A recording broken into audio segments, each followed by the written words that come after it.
Welcome to Trojans Live at the half. Lindsay Soto alongside Dave Miller, former USC assistant coach. So, Coach, USC falls behind 10-0 to start this game. Then they go on an 11-0 run at one point. How did they get back in this game? We saw it the other night with UCLA that it took them a little while to kind of figure out this zone of Oregon State's. Was that the case with SC? Yes, it was. The bottom line is that we were able to get the ball into the paint. You have to have paint feeds. We started playing sideways. All of a sudden, we had a couple putbacks. We had Taj with some nice little inside moves, and that's what it takes to beat a zone. You can't settle for the three. As we know, Oregon State has struggled in Pac-10 play as of late. It's been a mini-moon since they have last won a Pac-10 game, but they're getting a good performance tonight from this Rulon Schoftener guy who has a game-high 11 points here at the half. What are you seeing from him? Boy, he's really impressed me, Lindsay. He's the type of player that you recruit to play in this Princeton offense. He's a playmaker up top. He makes shots. He's a great decision maker right here. He pulls the trigger, and that's in his arsenal. He hits a nice three-pointer. Here, a nice little shot fake. Just has patience, poise, pulls the trigger again, hits a deuce. He just seems to have a great feel. There's a nice one-hand bounce pass layup. He's unselfish, and he's got a high basketball IQ. As you see, he doesn't get flustered. He waits for Omari Johnson's back cut, layup Beavers. A few too many turnovers for Dave Miller's liking in this first half. Well, Lindsay, I'll tell you, the turnovers were caused by the way they attacked the zone defense. And in a zone, there's seams, and there's 4 seams in a 1-3-1 defense. And you've got to, as Brandon Granville alluded, you've got to dribble drive into the paint and draw 2 defenders, and that opens up your perimeter. Right here, they're playing sideways. They're playing from east to west. We need to play from north to south and attack and get some paint feeds. Here you see an offense that just one skip pass deserves another. We've had a lot of skip passes, but when we skip it, have somebody flash into the middle, into the painted area, and you'll be wide open for a post feed. I tell you what, if things continue to go this way, USC might want to cancel all future trips to Corvallis. Things have not gone the Trojans' way at Oregon State this season. First in football, cost the Trojans a trip to the national championship game, and now this is not a good way to open up Pac-10 play for the weekend. Of course, they get the win against Oregon, but to lose to Oregon State, this is a heartbreaker. Lindsay Soto, Dave Miller, this is Trojans Live. Lots to talk about ahead. Well, I'll tell you, President-elect Obama, he spoke of hope and change. There was hope and change today in the Pac-10. Yeah, well, for the wrong team. If you're watching this show, which is called Trojans Live, of course, you're referring to Craig Robinson, who is the first brother-in-law, so to speak. Lots to talk about, as I said, about this game, which just ended in overtime and a loss for the Trojans.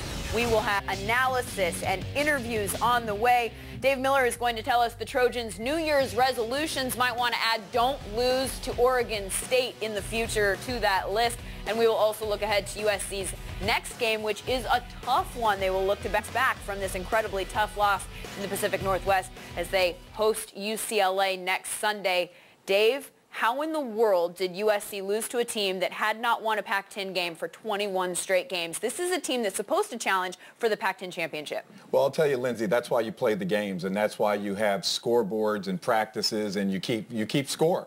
And it was USC's inability to attack that 1-3-1 zone. From the start of the game, they went on an 11-0 run. We got back into it. Marcus Johnson was a spark plug. But then we went back to playing again, I say sideways, east to west. And you want to play north to south. And we went away from getting the ball inside to Taj Gibson. Also, though, you must credit Oregon State, Craig Robinson with the Princeton offense. They stayed with it. Good play, bad play. You have to be committed. It's just like a marriage. There's good days and there's bad days. But you stay together and you work it out. So hats off to Craig Robinson and that team because they got better. They got better in this game. They just run it. And Schoftener really made some key plays. And it was a special day for the Oregon State Beavers. Yeah, Rulon Schoftener, the game high 18 points. He had 11 at the break, so he was certainly one of the stories of the game for Oregon State. Hit the three here at the end of regulation to tie the game.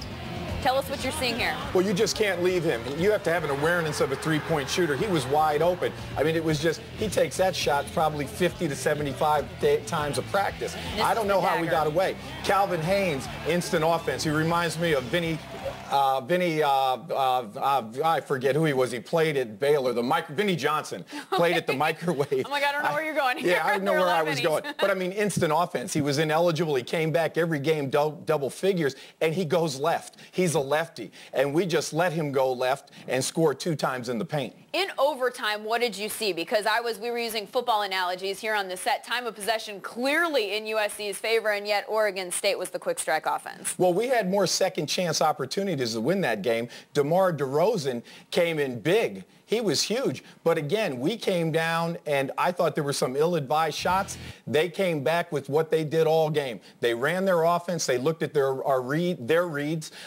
The help side defense wasn't that good. Ball pressure wasn't that good. And again, you must credit Oregon State for sticking with their game plan. Yeah, and Taj Gibson finishes with 2 rebounds, and that's a stat that is never going to bode well for the Trojans, although they won the battle of the paint 31-30. Let's talk about this Princeton offense, because this is clearly going to be the story for Oregon State moving forward. You would think that this is the kind of offense that takes a little while to get clicking, and I know that you have a prop here to show us just how difficult it is to really pick it up.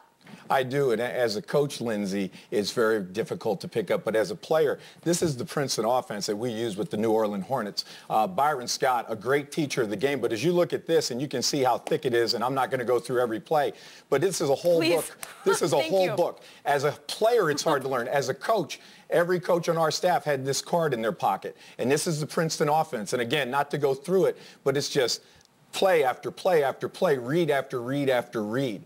So again, with Shaftanar, they've got a really bright player in him, because he can make plays and he can also shoot the ball. Their spacing was great, their passing was great, and they stayed poised. They never got nervous, they never coughed it up. Gibson backed off, Shaftanar hits the shot again. Here this time, that's a hard, skilled, one-hand bounce pass by a guy that's 6'11". Here again, doesn't get panicky, and he's just waiting for that backdoor cut. Amari Johnson scores with the layup.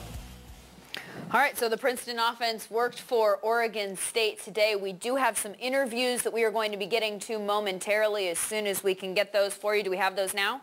All right, so let's head back up to Corvallis right now. Gil Coliseum, and a very happy Rulon Shaftanar standing by with Rich Burke.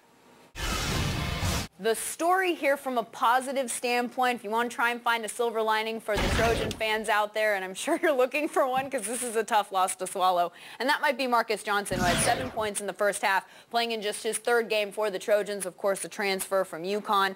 He, as I said, has only played in 2 games prior to this and only had 9 points in those 2 games. So they're getting some production out of guys that they maybe needed to get as our USC sign falls behind your head there. But, moving forward, this will be important for USC. Well, with Marcus Johnson, it was finally good to see that he was able to, he had potential. He went to Westchester. He played at UConn. Now, all of a sudden, we wondered, is he going to bridge the gap between potential and production? And in here tonight, he just did all the little things, all the dirty work. I thought he brought great energy into the game. He was able to get up on the glass and make things happen. He's a high flyer. He's a good kid. He's got great basketball IQ. He's going to be a welcome addition to this team and also give them a little bit more depth. And Tim Floyd, the past couple of years, hasn't had a lot of depth.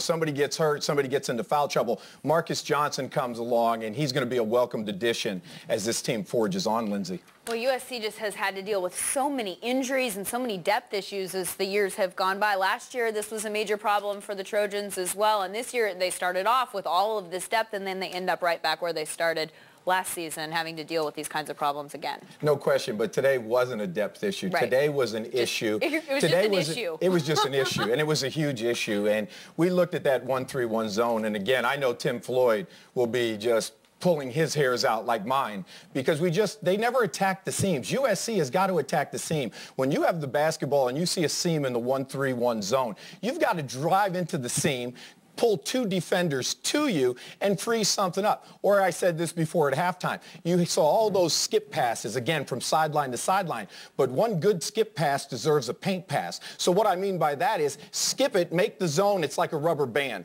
And you want to loosen that rubber band and go from side to side. But eventually, you've got to flash to the paint and get a paint score, because they play zone because they want you to shoot it from the outside, and we fell into their hands. Yeah, you want that rubber band back and forth, but not too much.